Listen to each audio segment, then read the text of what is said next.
Et salut à tous, c'est Stonestone et on se retrouve pour une nouvelle vidéo sur Rise of Kingdom. Alors dans cette vidéo, tout simplement, je vais vous expliquer qu'est-ce que notre alliance a comme plan.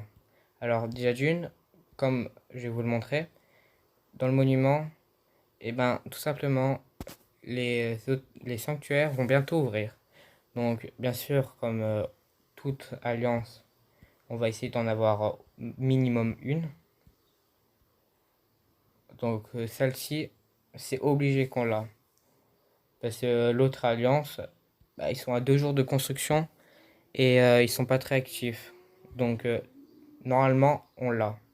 Après, là, on a un hôtel, ça sera pour plus tard. Puis après, on a ce sanctuaire.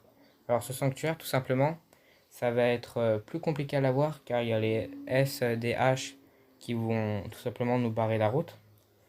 Au départ, on voulait tout simplement tout simplement aller les détruire. Sauf qu'on n'a plus de bois. Du coup, on va devoir faire un détour sous l'hôtel pour avoir ce truc de bois. Et après, tout simplement, redescendre pour aller au sanctuaire. Comme ça. Hop, en diagonale vers la droite. Après, notre alliance secondaire, Rux, va tout simplement aller prendre le sanctuaire facilement. Car ce matin à 10 h, ils ont détruit une alliance pas très active. Donc tout se passe bien pour eux. Après, nous, ça va être un petit peu plus compliqué, comme je vous l'expliquais. Mais sinon, en réalité, nous, on a bientôt 9 millions de puissance, 9 millions de puissance, ce qui est plutôt bien, même très très bien. Et que les autres alliances, par exemple PRBK, celle au nord, eux, ils ont que, tout simplement, ils ont que, attendez, que je vérifie, ouais, ils ont que 2 millions de puissance. Et SDH, ils ont 3 millions, 4 millions, pas plus. Et après, bien sûr, nous allons construire vers la gauche pour aller prendre le point niveau 2. Voilà. Après, là, je vais tout de suite vous mettre un schéma de ce que je pense qu'on va faire. Voilà. Donc, comme vous le voyez, tout simplement, c'est ce que je vous ai expliqué au début de vidéo. On va descendre vers le sanctuaire pour le prendre. Après, moi, personnellement, je suis plutôt bien, genre hôtel de ville niveau 13. Ce qui est plutôt bien. Et enfin, là, personnellement, j'essaie d'avoir le plus vite possible. Je max rien pour essayer d'avoir le plus vite possible les T3. Car les T3, il faut avoir l'HDV niveau 16 pour l'avoir. Là, tout simplement, c'est eux. Enfin, c'est ceux qui font le plus la différence.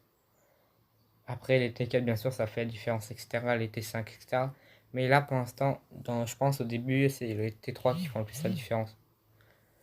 Voilà, donc voilà. Après, personnellement, en termes de commandant, je suis pas trop bien parce que j'ai pas beaucoup de chance. Lui, on l'a eu gratuitement parce que c'est mon starter.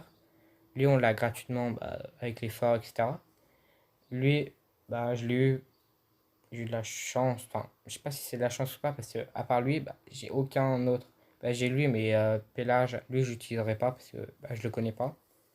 Et voilà. Après, pour les commandants, bien sûr, je vous referai une vidéo dessus pour bien vous expliquer, etc.